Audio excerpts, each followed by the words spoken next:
नमस्कार, न्यूज 18 मध्य प्रदेश छत्तीसगढ़ देख रहे हैं आप। मैं हूं आपके साथ प्रशांत कटारे और बुलेटिन की शुरुआत बड़ी खबर के साथ। खबर रायपुर से है। निलंबित आईपीएस मुकेश गुप्ता की मुश्किलें बढ़ती हुई नजर आ रही हैं। एमजीएम ट्रस्ट और मुकेश गुप्ता के खिलाफ ईओडब्ल्यू ने एफआईआर दर्ज कर ली है। एमजीएम ट्रस्ट पर आर्थिक अनियमितता का आरोप है। दरअसल अनुदान में मिली राशि में गड़बड़ी के आरोप हैं एमजीएम ट्रस्ट पर। ट्रस्ट को 3 करोड़ रुपए का अनुदान मिला था और इस 3 करोड़ के अनुदान का इस्तेमाल कहा जाता है कि कर्ज चुकाने में किया गया और इसी तरह की गड़बड़ी के मद्देनजर ईओडब्ल्यू ने एफआईआर दर्ज की है निलंबित आईपीएस मुकेश गुप्ता और एमजीएम ट्रस्ट के खिलाफ। राघवेंद्र हमारे साथ जुड़ गए हैं और जानकारी के साथ। राघवेंद्र, 3 करोड़ अनुदान और उसका इस्तेमाल दूसरी मदों में किया गया, कर्ज चुकाने के लिए किया गया, यानी कि अब इस लिहाज से न केवल मुकेश गुप्ता बल्कि एमजीएम ट्रस्ट की भी परेशानियां बढ़ गईं।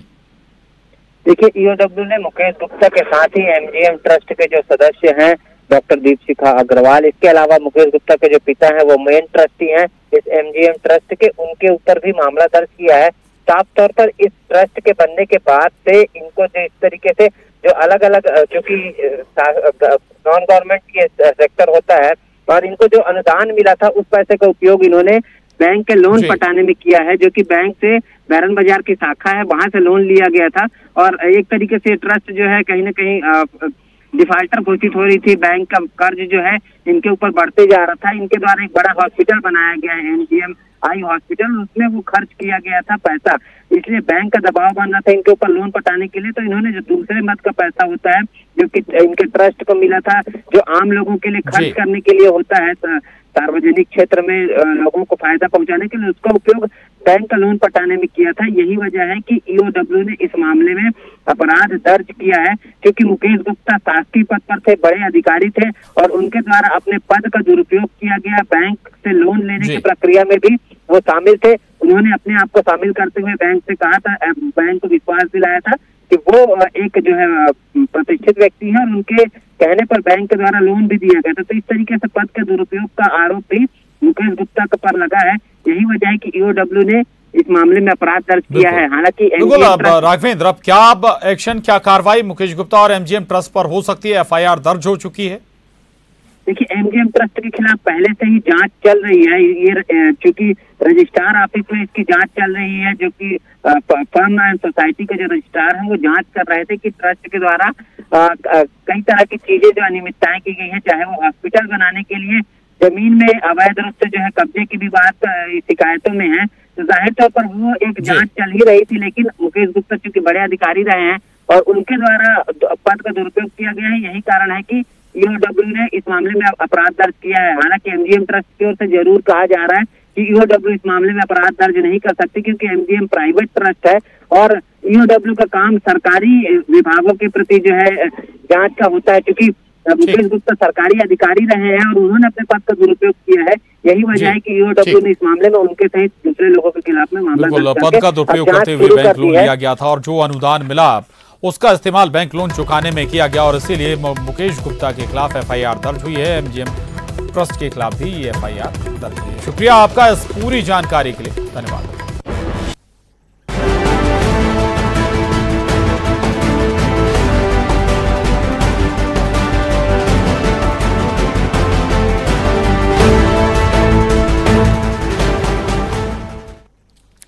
अगली खबर का रुख कर रहे हैं। कांग्रेस शासित राज्यों के सीएम के साथ कांग्रेस अध्यक्ष सोनिया गांधी ने वीडियो कॉन्फ्रेंसिंग के जरिए चर्चा की। सोनिया गांधी ने केंद्र सरकार से पूछा है कि 17 मई के बाद क्या होगा, यानी कि 17 मई के बाद सरकार की क्या प्लानिंग है, क्या स्ट्रेटजी है। वहीं सीएम भूपेश बघेल भी वीडियो कॉन्फ्रेंसिंग में शामिल हुए हैं। भूपेश बघेल ने कहा है कि आर्थिक मुश्किल का सामना राज्य कर रहा है, केंद्रीय मदद की छत्तीसगढ़ को दरकार है, जरूरत है और छत्तीसगढ़ में 80% छोटे उद्योग शुरू हो गए हैं। करीब 85,000 वर्कर भी काम पर लौट आए हैं। तो वीडियो कॉन्फ्रेंसिंग के जरिए सोनिया गांधी ने कांग्रेस शासित राज्यों के मुख्यमंत्रियों से चर्चा की, वार्ता की और वहां के हालात भी जाने, आर्थिक स्थितियों को भी समझा। साथ ही उन्होंने केंद्र सरकार से भी सवाल किया है। सोनिया गांधी ने पूछा है कि 17 मई के बाद क्या प्लानिंग है, क्या स्ट्रेटजी है, क्या रणनीति है।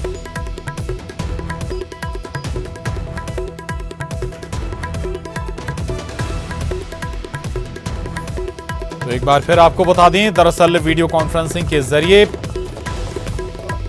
कांग्रेस अध्यक्षा सोनिया गांधी कांग्रेस शासित राज्यों के मुख्यमंत्रियों से उन्होंने वीडियो कॉन्फ्रेंसिंग के जरिए चर्चा की।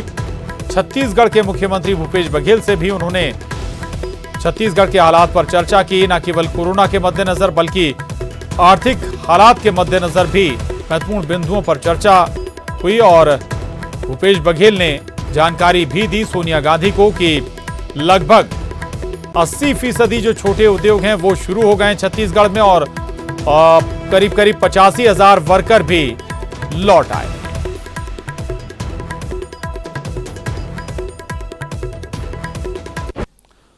खबर रायपुर से, छत्तीसगढ़ में कोरोना का एक और मरीज मिला है। भिलाई में महाराष्ट्र से लौटी महिला कोरोना पॉजिटिव निकली है। प्रदेश में कोरोना एक्टिव मरीजों की संख्या अब 23 हो गई है। सूरजपुर के 6, रायपुर के 2, दुर्ग के 9 और कवर्धा के 6 मरीज अभी तक कोरोना पॉजिटिव मिले हैं और अब तक कुल 59 मरीज छत्तीसगढ़ में कोरोना पॉजिटिव सामने आए हैं, जबकि 36 मरीज पूरी तरह से ठीक होकर घर वापस लौट चुके हैं। और अगर हम एक्टिव कोरोना मरीजों की बात करें तो कुल एक्टिव कोरोना मरीज अभी तक छत्तीसगढ़ में कुल 23 हैं, जबकि आज एक नया कोरोना पॉजिटिव मरीज सामने आया है।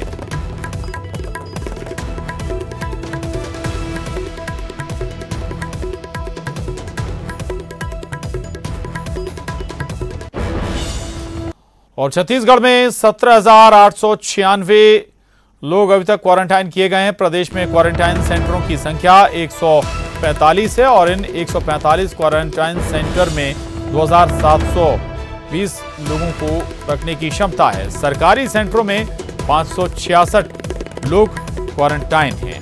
तो अभी तक छत्तीसगढ़ में कुल 17,896 लोगों को क्वारंटाइन किया जा चुका है और प्रदेश में क्वारंटाइन सेंटरों की संख्या कुल 145 है और जिनमें 2,720 लोगों को क्वारंटाइन रखने की क्षमता है।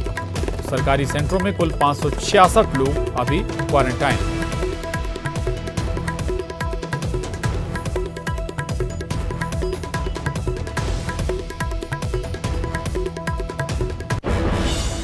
तो कोरोना भले ही काबू में हो छत्तीसगढ़ में, लेकिन पीलिया बड़ी समस्या बनता हुआ नजर आ रहा है। रायपुर से खबर है, राजधानी में पीलिया के मरीजों में लगातार इजाफा हो रहा है। शहर में अब 722 लोग पीलिया की चपेट में आ गए हैं। 78 लोग सरकारी और निजी अस्पतालों में भर्ती हैं। अब तक पीलिया से 2 लोगों की मौत भी हो चुकी है। साथ ही दूषित पानी की वजह से कहा जा रहा है कि पीलिया फैला है। सबसे ज्यादा परेशानी रायपुर शहर में ही है। राजधानी में पीलिया के मरीजों की संख्या अब शहर में करीब 722 तक पहुंच गई है। 78 लोग सरकारी और निजी अस्पतालों में इस वक्त भर्ती हैं और पीलिया से 2 लोगों ने अभी तक अपनी जान भी गंवाई है। बड़ी वजह इस पीलिया की दूषित पानी बताया जा रहा है।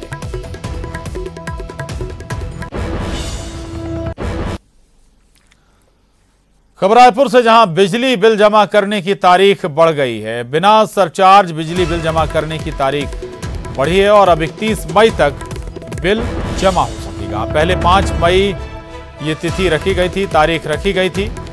वहीं विद्युत नियामक आयोग के आदेश पर ये फैसला लिया गया है। अब बिजली बिल जमा करने की आखिरी तारीख बढ़ा दी गई है और ये आखिरी तारीख 31 मई की गई है। इससे पहले आखिरी तारीख 5 मई तक थी, लेकिन अब बगैर सरचार्ज लिए ही 31 मई तक बिजली का बिल भरा जा सकेगा। दरअसल विद्युत नियामक आयोग के आदेश पर यह फैसला लिया गया है।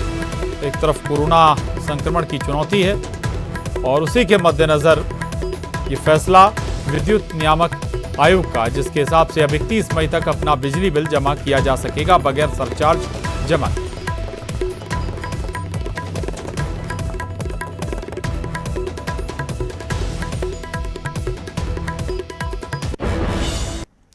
उधर लॉकडाउन में रायपुर और आसपास में तरबूज के किसानों को भारी नुकसान हो रहा है। पहले यहां के तरबूज दूसरे राज्यों और विदेशों तक में भेजे जाते थे, लेकिन फिलहाल कोरोना बंदी और बिक्री के तय समय के चलते किसानों को काफी नुकसान उठाना पड़ रहा है।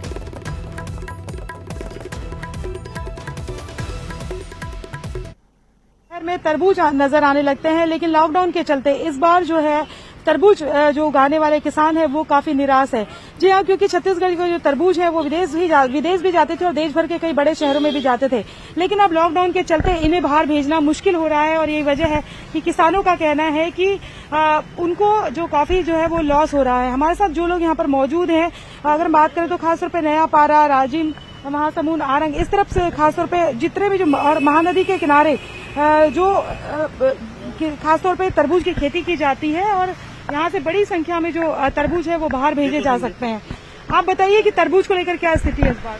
इस बार तरबूज का जैसा रेट मिलना चाहिए वैसा नहीं मिल पा रहा है। और एक राज्य से दूसरे राज्य जो क्रॉसिंग जो होता था ना, वो माल जा नहीं रहा है, जहाँ का माल वहीं पे बिक रहा है। इस वजह से रेट नहीं मिल पा रहा किसानों को। हाँ, खराब तो काफी खराब होने जा रहा है। तरबूज में इसका जो सहनशीलता जो है 10 दिन का रहने वाला है और बिक्री टाइम नहीं मिल पा रहा है बेचने के लिए। सरकार जो है सुबह 7 बजे 8 बजे चालू कर रहा था, 2 बजे बंद करवा देते। पिछले साल हम लोग का बिक्री अच्छा होता था, लेकिन इस साल बहुत कमजोर हो गया है, बहुत परेशान है और हम लोग का माल बहुत खराब हो गया है। किसान काफी निराश है क्योंकि बाहर जो है माल नहीं जा पा रहा है और उसके चलते उनको काफी नुकसान हुआ है। और दूसरे अगर हम बात करें जो विक्रेता हैं जो उनसे खरीद के लाते हैं, उनका भी कहना है कि माल पड़े पड़े सड़ जाता है। कैमरा पर्सन राजेंद्र के साथ ममता लांजेवाल, न्यूज 18 छत्तीसगढ़, रायपुर। तो छत्तीसगढ़ के मजदूरों को लाने की तैयारी शुरू हो गई है। सीएम के निर्देश पर मजदूरों को वापस लाने के लिए योजना तैयार है। रेल के जरिए लाने के लिए अब राज्य के 8 रेलवे स्टेशन प्रस्तावित हैं, जिनमें बिलासपुर, चंपा, विश्रामपुर, जगदलपुर, भाटापारा, रायपुर, दुर्ग और राजनांदगांव रेलवे की गाइडलाइन के अनुसार तैयार होंगे। तो छत्तीसगढ़ के मजदूरों को भी राज्य वापसी के लिए तैयारियां कर ली गई हैं और उस लिहाज से 8 जो रेलवे स्टेशन हैं वो तैयार किए जाएंगे।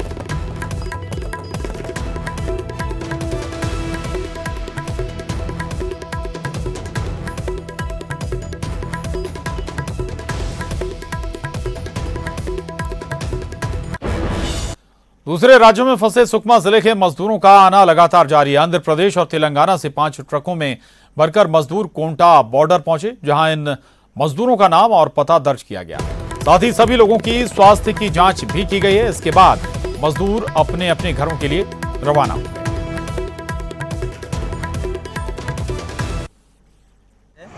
और शुरू में तो कम संख्या में आ रहे थे, पैदल आ रहे थे। अभी आंध्र गवर्नमेंट की तरफ से गाड़ियों में भर के भेजा जा रहा है। आज ही लगभग ये 600 लोग हैं 5 ट्रकों में बस्तर के लिए जा रहे हैं। तोंगपाल, दरभा और तोकापल्ली इस एरिया के मजदूर हैं।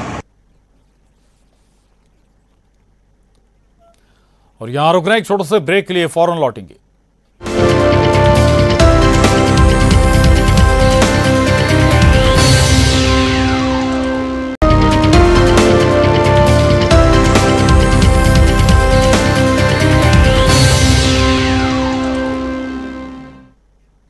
और ब्रेक के बाद बड़ी खबर जगदलपुर से है। बस्तर के लिए ये अहम खबर है, अच्छी खबर है। जिन 3 मरीजों की रिपोर्ट पॉजिटिव आई थी, दोबारा जांच हुई और ये जांच के बाद रिपोर्ट नेगेटिव आई है।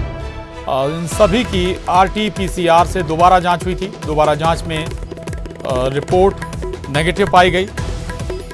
डॉक्टर KL आजाद ने इसकी पुष्टि भी कर दी है। तो ये जगदलपुर और बस्तर के लिए अच्छी खबर, राहत भरी खबर।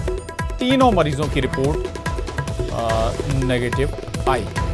इन सभी की RT-PCR से दोबारा जांच हुई और इसमें ये नेगेटिव आई।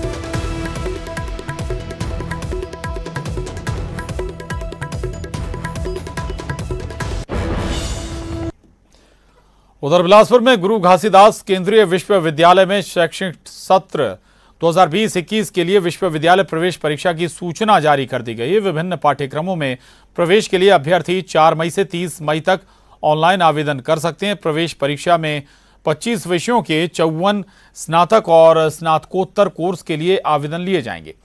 लॉकडाउन को देखते हुए आवेदन की अंतिम तिथि को संभावित रखा गया है। ऑनलाइन आवेदन के लिए अभ्यर्थी विश्वविद्यालय की वेबसाइट www.ggU.ac.in पर प्रवेश 2020-21 के लिए जारी गाइडलाइन से मदद ले सकते हैं।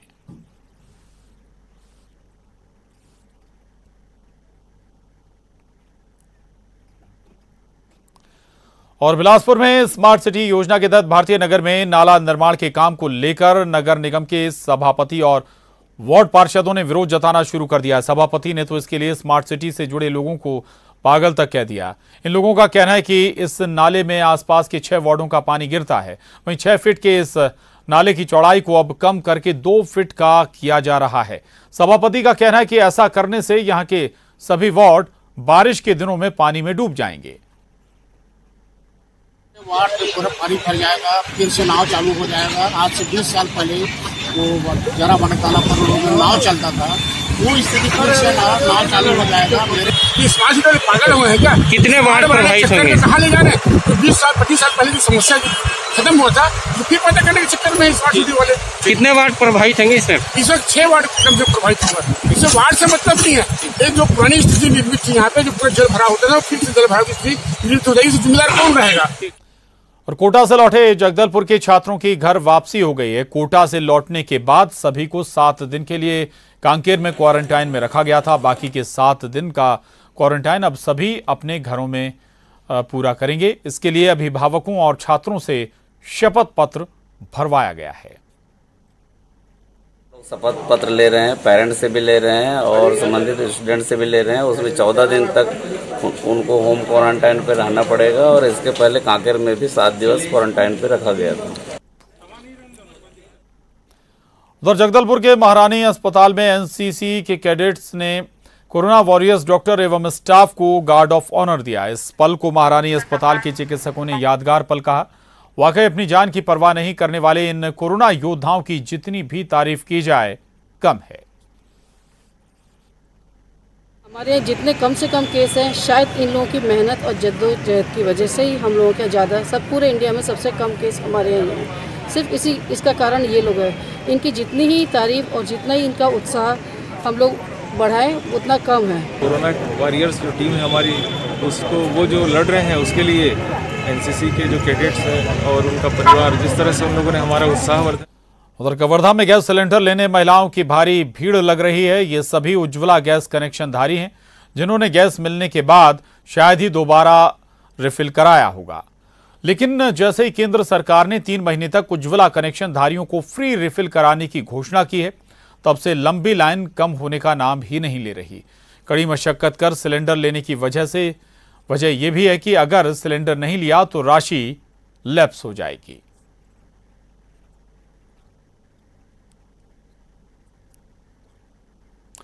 बड़ी खबर जगदलपुर से। रेल लाइन पर चट्टान जा गिरी है। चट्टान गिरने से 3 लोगों की मौत हो गई है जबकि 4 लोग घायल हो गए हैं। किरंदुल कोता वलसा रेल लाइन पर यह चट्टान गिरी है। चट्टान गिरने से कच्चे लोहे की ढुलाई प्रभावित हुई है। बड़ी खबर है जगदलपुर से, जहां रेल लाइन पर चट्टान आ गिरी है और इस हादसे के चलते जहां 3 लोगों की जान भी चली गई है, वहीं 4 लोग जख्मी भी हो गए हैं रेल लाइन पर चट्टान गिरने से। किरंदुल कोता वलसा रेल लाइन जिस पर यह चट्टान आ गिरी, पहाड़ का एक टुकड़ा टूटकर आ गिरा और इस टुकड़े के गिरने से, पत्थर के टुकड़े गिरने से कच्चे लोहे की ढुलाई यहां पर प्रभावित हो गई है। ये तस्वीरें इस वक्त आप देख पा रहे हैं। ये खबर जगदलपुर से।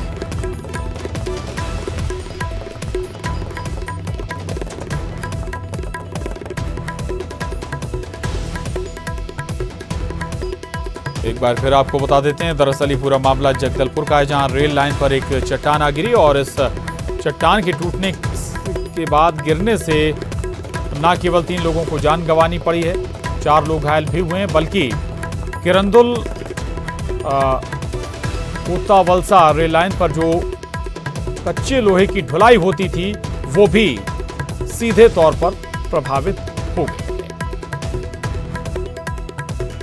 ये तस्वीरें इस वक्त देख पा रहे हैं आप।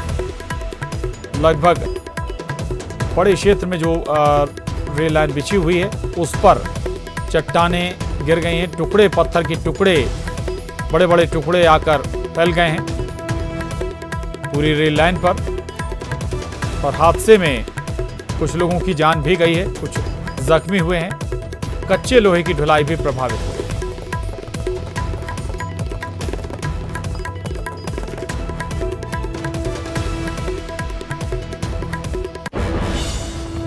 और लॉकडाउन में घरों में कैद रहने वाली जनता को जब शराब बिक्री की खबर मिली तो मदिरा प्रेमियों की खुशी का ठिकाना नहीं था। आपको एक ऐसे ही मदिरा प्रेमी की तस्वीर दिखाते हैं जो शराब की बोतल मिलने के बाद सड़क पर खुशी के मारे पागल सा हो गया और मीडिया के कैमरे की तरफ देखकर डांस तक करने लगा। अभी देखिए इस शख्स का वीडियो। ये वीडियो मंडीदीप का बताया जा रहा है कि कई घंटे तक कतार में लगने के बाद जब मदिरा प्रेमी के हाथों में शराब आई उसकी खुशी का ठिकाना नहीं रहा। फिर भी न्यूज़ 18 आपसे यही अपील करता है कि कोरोना काल में आप लॉकडाउन का ख्याल रखें और सोशल डिस्टेंसिंग के नियमों का पालन करें।